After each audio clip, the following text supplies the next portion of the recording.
Okay, welcome to Fahrenheit Performance Podcast, episode number 87. Today we got Arfan Faisal. Hello. How are you? I'm good. Welcome to the podcast. Thank you. It's good to be here. Yeah. When I was doing my research on you, I looked at all the national championships you've had over the years, and I just lost count. So why don't you introduce yourself, who you are, what do you do, and answer the big question, are you a mountain biker or are you a roadie? Hello. I'm Arfan Faisal. I am currently 25, student at NUS, majoring in Malay Studies and minoring in economics. Okay. Yeah, I'm a cyclist. Yeah. I've been cycling for a while, actually since I was like 3 years old. So I found a picture of you Oh, cycling when you were very young. damn, that's crazy. That is, yeah. I guess that with your first team, or you're pretty young there. You look like you're at 10. Yeah. I was 11. Okay. I was 11, so that's really accurate. Yeah. Okay. So I guess you started off as a mountain biker. Yes. So, I'm a mountain biker at heart. Okay. Yeah. I started out with mountain biking with my dad. Actually, because when I was a kid, like when I was a baby, the doctor said that I was too overweight. Okay. Where it was to the point where when I were to go to sleep, when I would cry, I would actually cry so much until I would actually faint because there was so much fat in my nose. So like sleep apnea, like kind of like that, right? yeah, and the doctor said that my parents had two options, which was to either wait until I'm 6 to go for surgery, or for me to lose weight. So my parents, being my parents, did the most cost efficient option, which was to help me to lose weight. And it just so happened that my dad was also racing casually and riding at the time. Nice. Then after that, he just brought me along, probably also as an excuse for my mom so that he can ride more Yeah. Okay. or something like that. But yeah, just from then on, continue riding. Since I was 3, I entered my first race when I was 3.5, which is the kids race.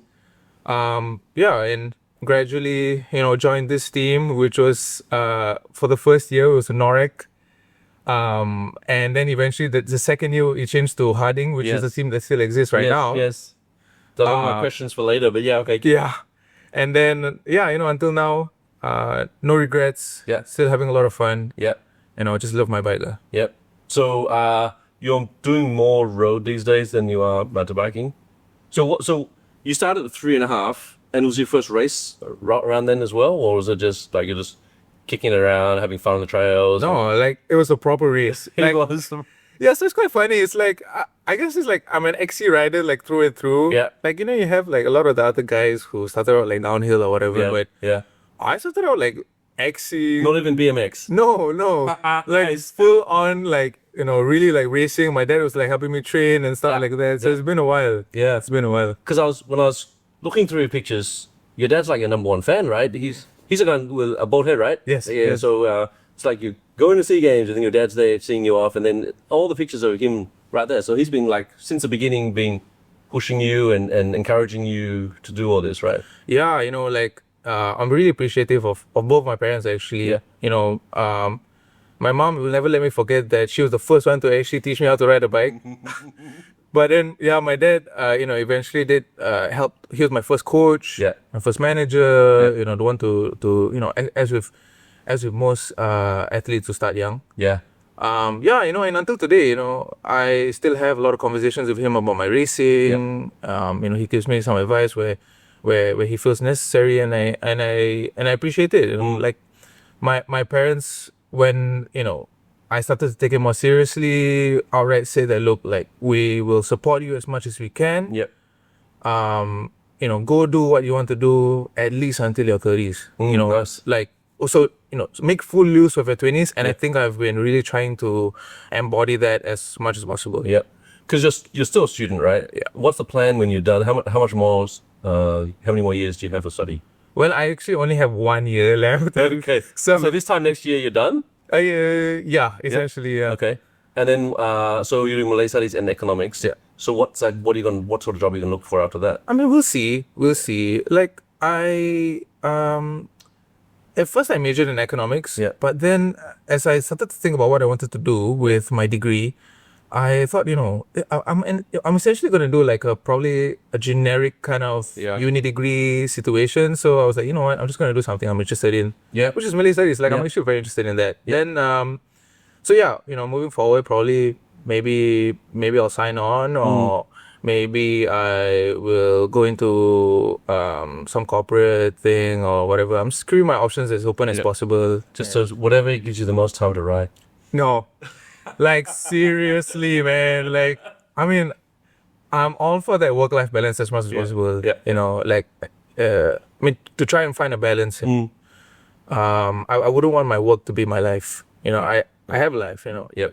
Yeah. If you go straight into like one of the big five or whatever accounting firms, you're there for 18 hours a day. You'll never see the light. You go in when it's dark. You leave when it's dark. It's I know. a lot of fun, right? No, not a life that I particularly would want for myself. Yeah. So you started with that Team Harding, right? And they're still pretty big in the mountain biking scene, right? Yes. Then you moved on to the Virgin Boys or the Awano technology? Is that what happened? Yeah. So, How long were we with Harding for? wow. So I think I was with Harding from 2011 to 2016. Okay. Oh yeah. So it's about 5 years. So it's very formative years. Yeah. And then from 2017 to 2020, Yeah. I was with Team Awano Yeah. track at the time. Yeah. And that was with Junaidi. Yeah. And with Riyadh. Yeah. And a couple of other guys. Mm-hmm. And that was also extremely formative for me, because that was when I first really got a taste of international racing, bit more of a formalized training with the national team, And you got representing the nation, etc. sponsors and commitments and stuff that you're responsible back to the team for as well, right? Yeah. Like, that's when I started to learn how to, engage with sponsors, what kind of relationship do I want to build with them, and learning from, the managers, and learning from Junaidi himself, who has been a sponsor rider for years and years and years. Yeah. Yeah, so it's a great And time. a lot of times people don't realize that sponsorships is not about just getting free gear, No. right? No. You like, for me as a small business, right? If I sponsored you, for example, right? I'm not just going to give you free bike fits or free whatever, free saddles or something.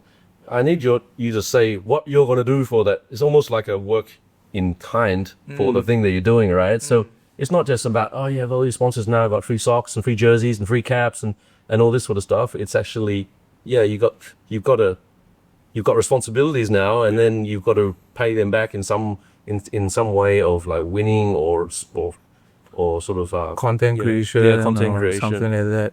I mean, and it's a tricky business, especially in Singapore. Yeah. Where what direction as a rider do you want to go to? Because there's not to say that there's so many races as well. Yeah. And so you're a bit limited. So just trying to find a balance as much as possible. Trying to get creative as much as I can. Yep. And hopefully try and build a proper relationship and try to help the business as much as possible. Yeah. Like I wouldn't want to take the business for granted, lah. And not to say that I haven't made my own fair share of mistakes in the past. Yeah. Definitely have learned. But just trying to be better, and just trying to do right by all the guys who try and support me. Yeah. So, Awano Technology or Virgin Racing, how long were you with them? Yeah, so I was with them from 2017 to 2020, and then essentially the team folded because the main sponsor Awano pulled out. Yeah. And then They got reborn as Virgin Racing, essentially. right? Okay. Yeah. And then now you're at the Matadors. Yes. Is that because of Anthony Brown? Yeah. It is, right? Yeah. Because I kept on seeing these pictures of you and him, because I know Anthony, right? And I kept seeing pictures of you and him, and he's a Matadors, and who was it? Phil, Oh yeah. Atlee or something, I can't remember. Phil Routley. Yeah. Phil Routley is also a big mountain biker, and he was also on the Matadors. So I thought, hey, there must be a connection between those guys and bringing you onto the team, right? Yeah. So is that why how you ended up with them? Yeah, when in my peak of racing mainly mountain bike. The ones that were winning the races were, Riyad or myself or Junaidi or Anthony. Yeah, right. Who basically was the only one that was giving us competition. Yeah. And then I thought to myself, you know what, let's just see what's this about, Yeah. because he's a really nice guy. I think he lives in Boise, Idaho, or something. That. Yeah, but he was trained together so much. You're doing runs together, and you forge these friendships, and sort of he's training with them on the side for road and stuff as well, right? So it's just kind of sort of natural, right? That spend so much time together anyway. Yeah, and he actually coached me for a while. Like when the first year that I was in Matador, he was my coach, and I had a really good time. In my opinion, I thought he was a really good coach. Yeah. I had a great time. It was great because I was also training with him. Yeah. So we were doing the same interval sets, and it was very friendly competition. Yeah. And he can sometimes the rider to coach feedback doesn't translate when you're on a WhatsApp call or you're on just emailing it, right? But if he sees the pain in your eyes or he sees you sweating out your eyeballs, and then he said, "Oh yeah, that was pretty hard, coach." It's a bit better when you're face to face, sweat to sweat, right? Yeah. No, I remember because in 2020, with COVID and everything, I was pretty down. And so I had to sort of rebuild myself. Okay. Because I stopped riding for a month and a half or something, just to try and take my get a bigger perspective, a different perspective. And then eventually in 2021, when I got with Anthony, I was trying to rebuild myself essentially. Yeah. And then with him, I will always remember this, where it felt so liberating. Where I remember, it was a rainy day. It was freezing. It's never cold in Singapore. Yeah, it never freeze. So it was so cold. I had a terrible training session. I remember texting Anthony, I was like, oh man, my training session was so shit and everything. I can't believe it, whatever. So I was beating myself down a bit. Yeah. And then he was like, look, man, I was chilling on my couch the whole morning. You went out and did your best. You went out and did a workout as best as you could. I think you need to take that as a win. Yeah. And, I that was really formative for me as well. Because I was like, wow, it's all about the effort, Yeah. It's all about trying to go out there every single day as much as you can, being consistent, doing your best, and being the best that you can be every single day. Yeah. And even if that's what do they say? It's a third of the time it's going to be shit. A third of the time it's going to be blah, like normal. And a third of the time it's going to be great. Yeah. Right? So you don't quit when you're having a bad day. No. You should quit maybe when you're having a good day, because your head is a bit more clear than just hating life, right? Yeah. And that was really good, because it's when I was younger and, you have so much ambition and you want to do so much, and if things don't go your way, it's very easy for you to just be very down on yourself. Yeah. And I've seen that time and time again, as I get older and I see all these younger guys coming around, and it's wow, it's so negative. And as someone who's, I guess, getting more mature in the cycling scene, hopefully. Yeah. I just tell them, look, man, just take it easy a bit. It's important to be particular. It's important to want to do it well, but you also need to be aware that you're human. You make mistakes. Of course. And even if you do have a perfect great race, someone else might have a perfect great race, a better race, and there's 100 people in your race. You can't expect to win every single race, right? Yeah, exactly. You're not like Pogacar or something. Yeah, and even he doesn't win every race. Yeah. So. Okay, so then how long have you been with Matadors for? So it's been working out pretty well? Yeah, it's been good. Yeah. I was in Matador I have been with Matador since 2021, so that's almost 5 years now. 4 years, 5 years, okay. Yeah, and so what's your number? Oh, I'm 127, I think. Yeah. Yeah, that was wild. I remember getting it. I was like, okay, cool. Yeah, I know that there's everyone that's ever joined Matadors has a number. Yeah, basically anyone who's ever raced for Matador. Raced for Matador. Yeah. Okay. So I'm 127. Yeah. And then so Matadors is your day job. National team would be sort of when you're not racing for the Matadors, you're racing or one or the other. You're racing for them. How long have you been on the national team? And which national team are you on? Are you on the mountain bike national team? Are you on the road national team? Are you on both? So I've been with the national team since 2017. Okay. So that was my first year of juniors. So until now. Okay. Essentially, I'm on both. But the one that I am prioritizing or leaning towards more is the roadside. Okay. Any reason why? I mean, mountain biking is hard. Not to say that road riding isn't hard, but there's just a lot more road races. Is it really? Yeah, like compared to mountain bike. Okay. There's a lot more opportunities within the road scene as well. And I just wanted to try something different. Yeah. I wanted to try and branch out. Funnily enough, when I wasn't racing road, I actually thought that doing road bike was like super boring. But then actually when I properly put join Methodos, they also helped me realize that look, you don't have to make all of your rides boring. You can, even though Singapore is small, but you can make the route interesting or something like that. You just have to be a bit more creative. And the racing is on the superficial level. You look at, if you first watch a road race, it's like, oh, that dude was the fastest, for example, right? But on the 3 hours or 4 hours of the race, there's so many tactical moves, there's so many breakaways and covers and things that are happening that the more you get into it, the more complicated. It actually is more complicated, Exactly. Right? Like, it's funny now because now I use mountain bike as like, a breather. Even though, like, for example, I went for the race over the weekend, and to me, I was like, wow, like, it's easier than my regular training week. Like, I mean, you go full gas in the race, right? But other than that, the atmosphere, it's essentially a race against yourself. Yeah, it's essentially a time trial. And it's very solitary as well, right? Yeah. It's like you're not working with a teammate during the race very much. Well, you may be, but if you happen to find yourself next to each other, but not, it's like single file, single track. Yeah.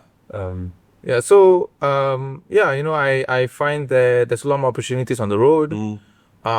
There's more variability because honestly, the kind of rider I am, I'm definitely not naturally gifted. I don't have a naturally high vehicle School of hard knocks then, I guess. It's just like hard work and determination. No, seriously, like I firmly believe that anyone who's able-bodied can get to the level that I'm at right now. Firmly, because I've had to struggle through years and years and years. And what kept me going was just trying to improve myself. Yeah. Like 2020, when I said that, I took a break, is because I think I was just being so hard on myself about, maybe not getting some results or etc. And that was weighing down heavy on me. And eventually I switched to having more of a positive, more of a growth mindset, essentially, where look, like every day, just do your best. And eventually you will have a chance, you will have an opportunity and you will have your moment. And it's all about just enjoying the process and loving the grind, essentially. Yeah. So you just touched on it. What sort of rider actually are you? Like there's sprinters, there's climbers, there's rollers, there's domestiques, there's like a whole bunch of different categories of, if you want to pigeonhole you, right? What is your, I guess, what sort of races do you excel at, and what is your sort of role in the team? I think I'm more leaning towards the puncher kind of territory. I'm not super heavy, relative to the other guys as well. For my height, I'm a bit heavy, but like I'm a bit more punchy. I have a decent enough sprint, so I can definitely do something about that. So you had a good kick. Yeah, I mean, I hope so. Yeah. Then so. Within the team, it depends on the race as well. Like right now, the level in Singapore is so close. Is it? Yeah. Like within the national team, there isn't an extremely clear hierarchy just yet. So it's a bit free for all. So whoever is feeling the best that day, that's who we are trying to go for. And that's what I try to be, every single day, try to be thereabouts, try to get in the breakaway as much as I can. So actually, so I was sifting through your photos today, and there's a lot of photos where you're sitting on the front. Are you during the race? Are you one of the people that just trying to drive the pace to drop the slackers at the back, or like it just seems to be like you're like Tour de Bintan and these races in Malaysia? I just see all these pictures of you at the front or near the front, right? Is that just to keep relevant and stay if there's attack go to be there as well? Yeah, I mean, look, like my goal most of the time if I'm in a race is to try and get in a breakaway. It is? Okay. Yeah. So, in doing so, the best position you can be is towards the front. Yeah, of course. As much as possible. Because even if you're halfway at the back, if the breakaway goes, you can't. Yeah. You got to bridge 500 meters to get to the 500 meters of the breakaway, right? Exactly. So, I try to position myself as best as possible, and I would say that over time that has been one of my greatest strengths, which I've had to build over pure suffering. Yeah, it's like a racing IQ sort of thing, right? Yeah. You just got to know where to be and how to be there. Yeah. So yeah, just trying to get in a best position as possible so that I can hopefully respond to a good move or to try and react or to give myself as much opportunity as possible. Yeah. And then so, I guess you've been doing this for so many years now, and you've built up this whole block of training, right? How much training are you doing these days? Do you ride every single day? I mean, as with most of the guys who are trying to go for something, I guess I do about 6 days a week with 1 day of recovery or rest, which is Monday. Okay. I guess my average week, I'm assuming in a build season, is 16 to 20 hours. Okay. 2 to 3 intervals in a week. Is that at home or are you doing everything outside? Well, my coach with Poweredby Performance, he's leaning towards more on the trainer. Okay. Especially because, if you want to do longer intervals and stuff like that, or, with school, Yeah. it's like I don't always have the time to ride. To get the quality training, let's just say you're doing a 15-minute interval, right? Yeah.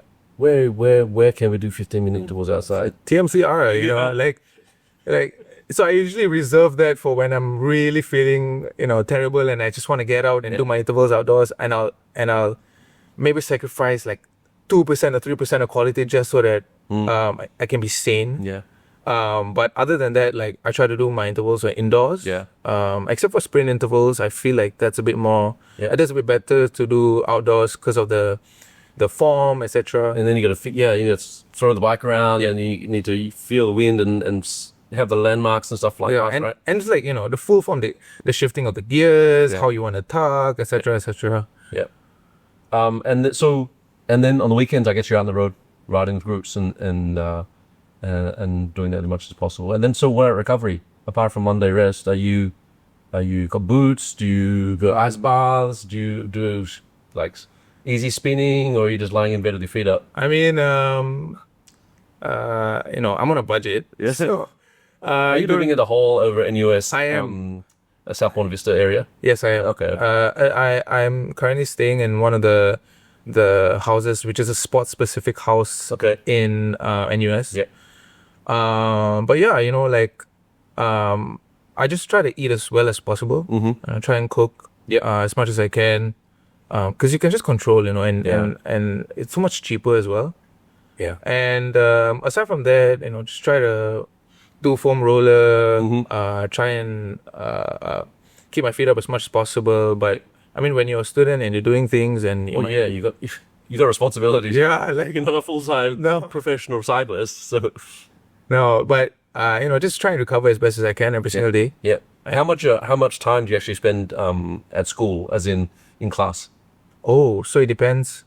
Like today I had 3, 4, like 6 hours of classes. Oh wow. But thankfully 1.5 hours was online. Yeah. So I was just like doing it in my dorm. Yeah. But aside from that, I was in class. But today is my busiest day. Yesterday I had an hour and a half. Tomorrow I have 3 hours. Yeah. The day after that I have like 5 hours. So it's not so bad. Yeah. Still have a lot of time to do what I need to do. So 15 to 20 hours a week upon week. Do you find that's all you have, or that's what you think you need? Does that make sense? That's a good question. Yeah. Honestly, even doing 20 hours is hard. Yeah. So if you had 25 hours and you filled it with, do you think you'd fill it with 25 hours of training, or would that just be too much and you just burn yourself out? I think if you look Or at is everyone else doing 25 hours, for example? No, I mean there are people who are doing 25 hours, but it's not me. Yeah. I think also because of my training style. Like my coach and I, we try to go for a lot more quality rather than quantity. Yeah. But obviously, you definitely need your base rides. Yeah, That's just like practicing how to ride essentially. Yeah. But yeah, like try to do as much as possible within the least amount of time. Yeah. Also, because I like to have a life. Yeah. Like Yeah. nobody's paying me. Like this is just a passion project. Yeah. Not on a podcast. So, like, what do they say? 10,000 hours of doing anything, you'll be an expert, right? Or something like that. So Yeah. I guess that you're a testament of that. You said you're not particularly talented. This hard work and determination has gotten you where you are. Yeah, like just be consistent. Yeah. Just keep wanting to learn. Don't be too cocky. Yeah. Have confidence in yourself, but don't reject any form of knowledge. As much as Yeah, true. Yeah. That's a good point, because there's some people that just come off brash and abrasive, and then no one wants to help those people, right? Yeah. And you just become the outlier, right? Yeah, and that's not what I want. That's what I think. I think for a country like Singapore as well, like where the talent pool is so small, I don't think there's any place for that. Yeah. So I feel like we should have more of a culture of bringing everyone up rather than some kind of rivalry or some negative rivalry or something like that, which will only serve to dampen the spirits of the community. Can you imagine if there was a gold medal in any of the major games, right? How much cycling would come up? And it doesn't really even matter who got the gold medal. Yeah. It's just that there was a medal, and then funding would come in. So if you don't help your mate, and then no one wins, then the whole system will go down, right? Yeah, exactly. And it's like that's what I really try and do and try and inculcate and encourage. Like, I love winning. I don't know who doesn't. But I definitely would want to work for anyone who can take the win. Like especially if it's not my day. Yeah. Even if I know that this guy is better, if I know that it's his turn, it's his time, you can bet 110% I'm gonna die for that guy. Yeah, good. And it's like because I feel that if they win, I also win. Yeah. I can push myself as hard as I can. They get a good result. We as a team are uplifted, and I think that's exactly what's happening. Yeah. I believe that the current state of higher performance cycling in Singapore has been the closest and highest level as a collective for a while. Yeah, good. Yeah, we've always had like outliers like Donovan or even Boone, etc. But now we have like 6 guys, 7 guys. They could at any on their specific day they could do and win the race. Yeah, Yeah, well, that's perfect. That's right. You don't really good to see. You're not putting all your eggs in one basket, and then if that basket is a flat, you're screwed, right? I know. Yeah, we wouldn't want that. Yeah. So tell me about your time in Queensland, right? That was a few years ago now, but you had a scholarship to go to the Australian Cycling Academy, and you just lived in Queensland for 6 months or so? It was more like about 2-3 months. Okay. Yeah, but it was great, honestly. Was that just like cycling day in, day out, and it's just all day, all night, just living, breathing, cycling? Yeah, I took a leave of absence from school. Yeah. That was my first year. So Okay. then I went there for 2-3 months. Got my ass handed to me every single day, every single race. So I was definitely in over my head a bit, honestly. Well, just look at the standard of cycling is Australia. You just look how many people in the world tour from Australians, and if there's probably 10 times that many knocking on the door, right? And those people knocking on the door are now cycling with you. Right. So they're one step down from the world tour, for example. Yeah. Right?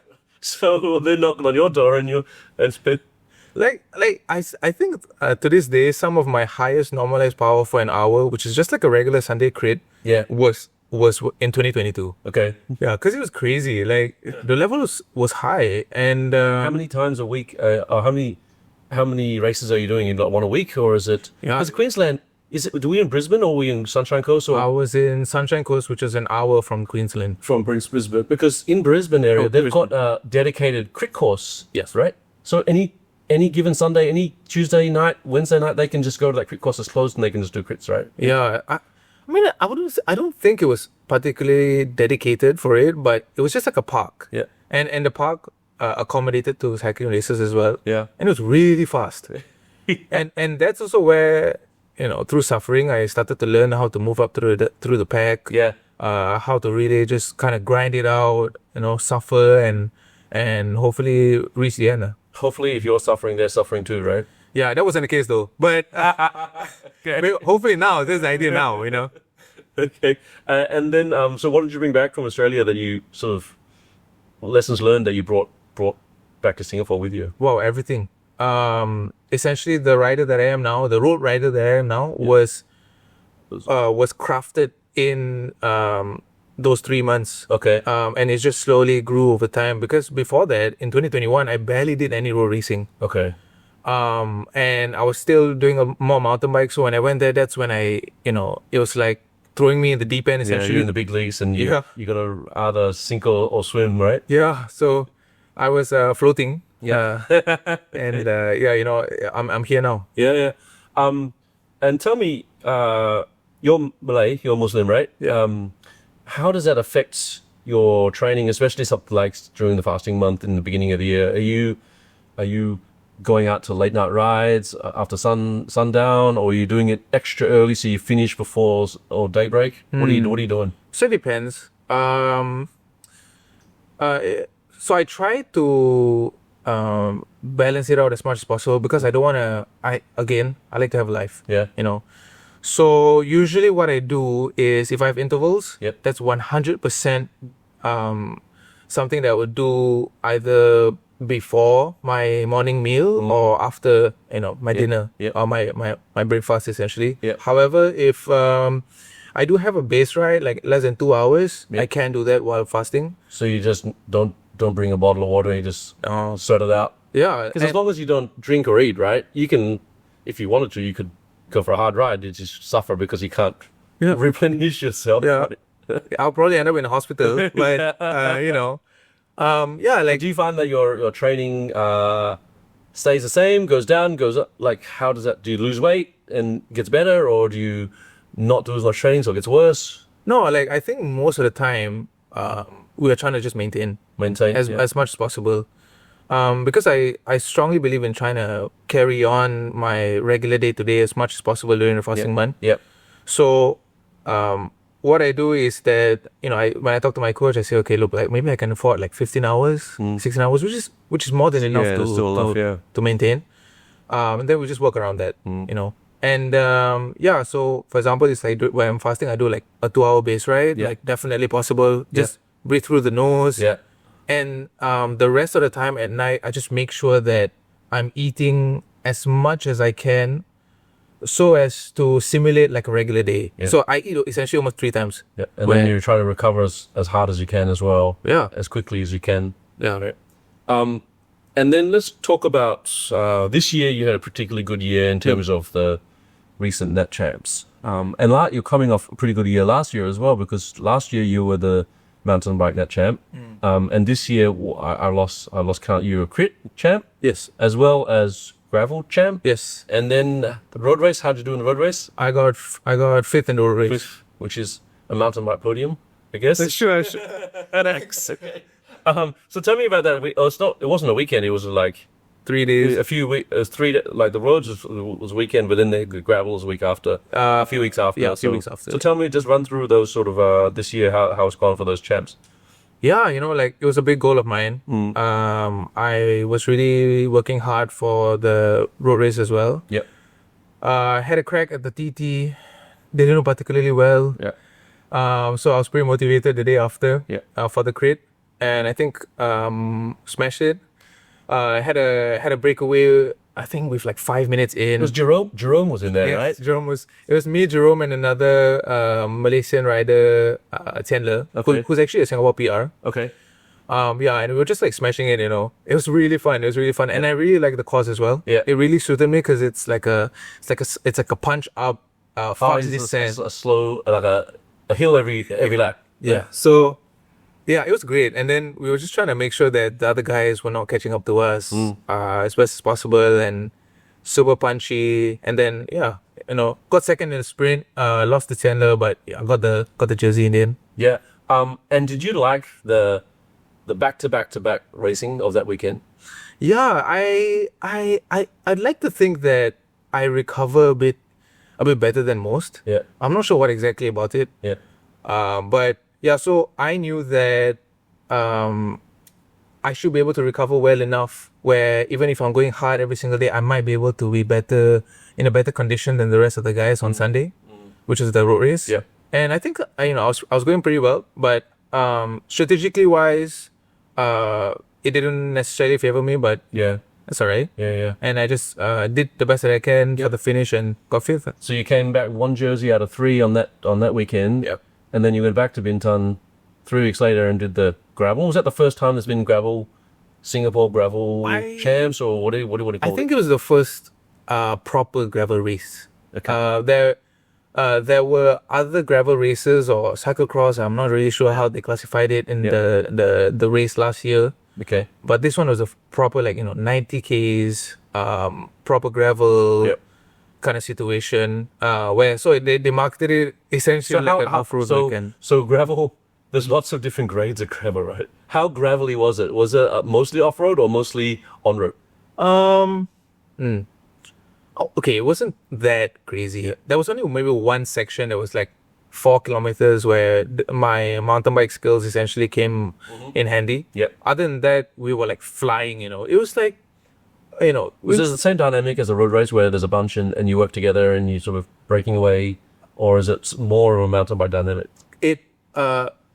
Okay, I knew that coming to this race that I'll be racing against a lot of road guys who are strong, but I'm confident that my skills are better. Yeah. So when I was planning for it, I immediately knew, look, I think within the first 5Ks, the move is going to go. Because of the course, because of the fact that it's gravel on the road, the moment that there's a bend, people are going to freak out. I'm not going to freak out. Yeah. So I knew that was going to happen, and that's exactly what happened, Like with 3Ks into the race, Mark Chadwick, he attacked, and I was on his wheel, and we had a gap. Oh, good. Yeah. Was there a spot where it all narrowed from a road to a single track or something and everyone's got backed up? No, it started out immediately on the gravel. Okay. Yeah, so it there was a gravel section first, and then there was a small road section, and then it went back into the gravel, and that's where the move went. Okay. I think that first corner where people were not so confident to attack into it, where Mark is like a cyclocross rider and I'm a mountain biker, so he was fine. So then you guys were off the front for all day. Yeah. Like 80 kilometers or something. Yeah, and actually I was quite surprised because we were going quite well, and then Mark was telling me, and I agreed, look, we just have to do tempo in front. I don't think the guys are going to be able to catch us. Yeah. And 20 Ks in, here comes my teammate Dave, absolutely flying past us, and I'm like, and where did this guy come from? Because we were looking back, we didn't see anyone. So I was like, well, I guess this favors me, and if it became a group of 3, and then we were two of you on the team, Matadors, and then Chadwick is Mavericks, right? Yeah. Okay. So you guys worked together and you just stayed away for the whole race. Yeah, Nice. and I think we had a decent gap in the end as well. Yeah. Was it one of those ones where they have an aid station, or did you have a backpack on, or lots and lots of bottles? Because those things can get pretty dusty, and 90 kilometers out there by yourself, you need some sort of liquid. Yeah, I had a lot to think about for that race because it's the first time I've ever done a gravel race. Yeah. So I bought a bag. Yeah. I bought a running vest actually. Yeah, like a hiker's vest, right? Like a trail running vest, right? Yeah. So then filled it with 2 liters of water. Because I figured to myself that I wouldn't want to rely on the bottle. Yeah. Just in case it flies out or something like that. And that's exactly what happened. Yeah. It's actually a big thing in gravel racing where people will skip feed zones because they're carrying the 2 liters of water. And then the people that stop at the feed zones will say, hey, why just skip the feed zone? And then the guys said, oh, I've been carrying 2 kilograms on my back this whole time. Why am I obliged to stop at the feed zone, right? So it's a whole strategy involved in the whole, in sort of where you keep your liquid, right? Yeah, exactly, So I was quite surprised actually when Mark didn't bring a bag. Because he's a relatively seasoned gravel racer. Yeah.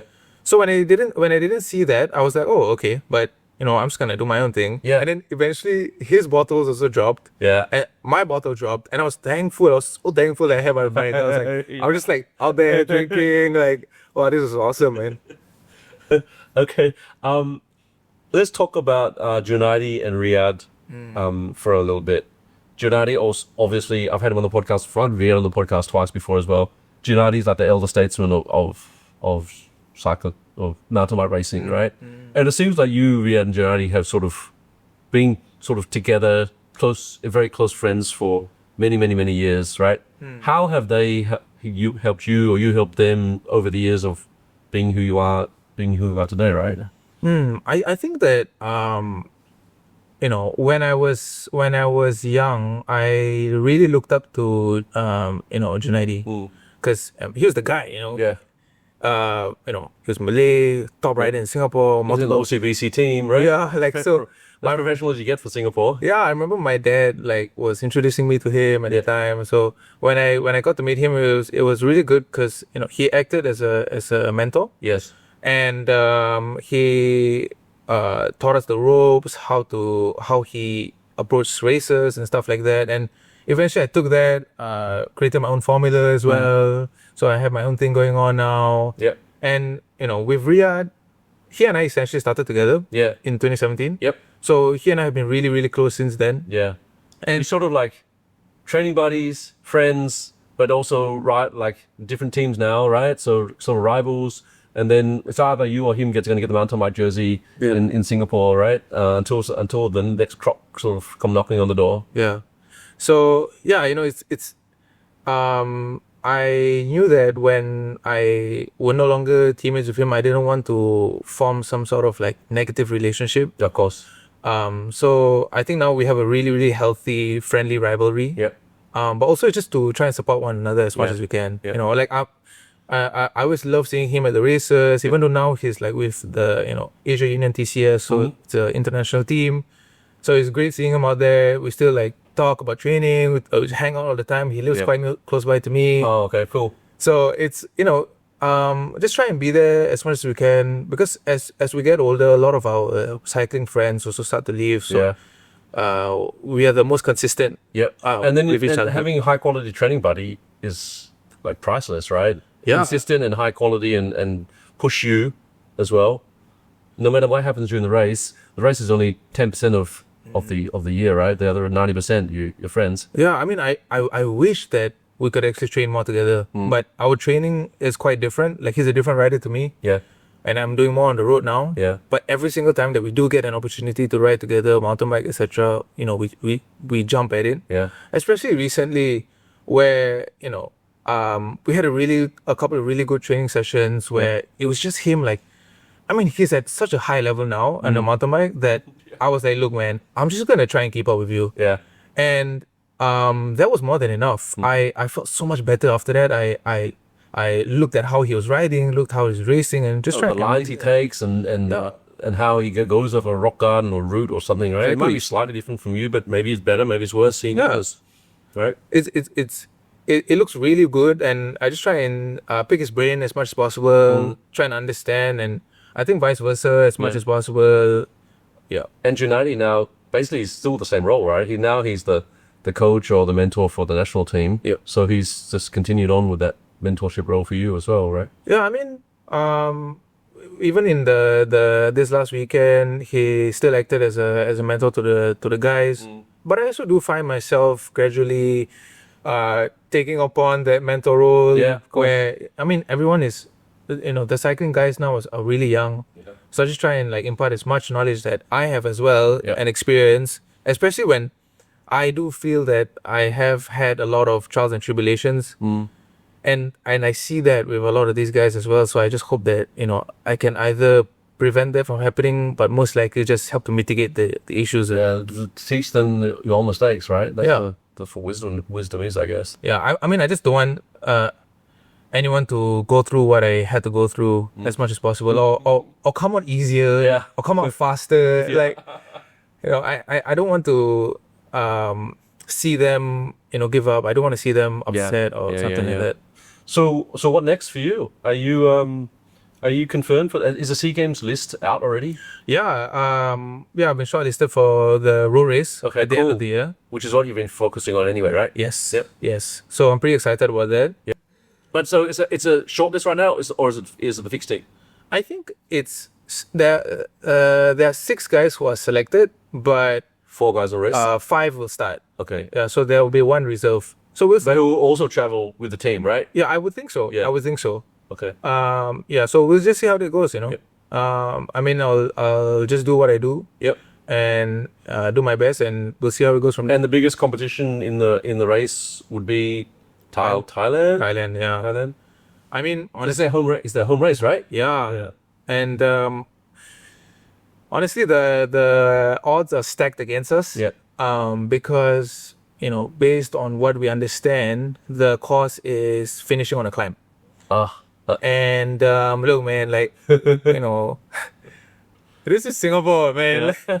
There's so many favors you can do, right? Exactly. So we gotta just see what we can do, be Yeah. as fit as we can be, and Yeah. find the opportunities that we can. I mean, that's what I really love about road racing as well. Yeah. Coming from a guy which I mentioned that I don't feel like I'm supernaturally gifted. Yeah. Having these opportunities where in the road race where anything can happen, I jump at that. Yeah. And you can never say no, Yeah. especially in a road race. So we'll see how it goes. I think the first half of your life, you shouldn't say no to many things. You should just take the opportunity to learn from it. It's not your thing. Don't do it again, right? But if you don't try, you never know, right? Yeah. So Arfan, what's the best way to get a hold of you? Is it Arfan Fai on Instagram? Yes. Best way? Yes. So that's ARFANFAI, right? Arfan, it's been great. Thank you so Thank much. you so much for coming in. I'm gonna watch you at the SEA Games. Let's bring back a gold medal, hey? Ooh. Hopefully so. Let's go.